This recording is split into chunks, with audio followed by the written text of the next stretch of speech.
નમસ્કાર, આપ જોઈ રહ્યા છો સીએનસીસી ગુજરાત. મુખ્ય જિલ્લા તબીબી અધિકારી કચેરી તથા સિવિલ સર્જનના ઉપક્રમે સૃજન ચેરિટેબલ ટ્રસ્ટ અમદાવાદ દ્વારા state college of hotel management Siddhpur ખાતે માનસિક જાગૃતિ વિષય પર સેમિનારનું મહત્વનું એક આયોજન કરવામાં આવ્યું. State college of hotel management સિદ્ધપુરમાં વિદ્યાર્થીઓ તથા શિક્ષકો માટે મુખ્ય જિલ્લા તબીબી અધિકારી કચેરી તથા સિવિલ સર્જનના ઉપક્રમે સૃજન ચેરિટેબલ ટ્રસ્ટ અમદાવાદ દ્વારા રાષ્ટ્રીય માનસિક આરોગ્ય કાર્યક્રમ પ્રોગ્રામ અંતર્ગત વિષય તજજ્ઞ શ્રી વિધિ દવે સાયકોલોજીસ્ટ દ્વારા માનસિક સ્વાસ્થ્ય તણાવ મુક્ત જીવન કેવી રીતે જીવવું, આત્મહત્યા ને કેવી રીતે અટકાવી વિષય આધારિત માહિતી જ્ઞાન સાથે મેન્ટલ હેલ્થ ને કેવી રીતે વધુ સ્ટ્રોંગ અને સારી બનાવી તેવી પ્રવૃત્તિઓ પણ કરવામાં આવી હતી.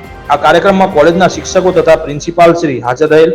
સાથે સાથે સૃજન ચેરિટેબલ ટ્રસ્ટ અમદાવાદના ટ્રસ્ટીઓ હસમુખ ચૌહાણ અને ઋષિક મુખર્જી તેમજ તેમની ટીમ પણ કાર્યક્રમ દરમિયાન હાજર રહ્યા હતા. આ કાર્યક્રમ વિદ્યાર્થીઓ માટે ખૂબ જ ઉપયોગી સાબિત થયો હતો.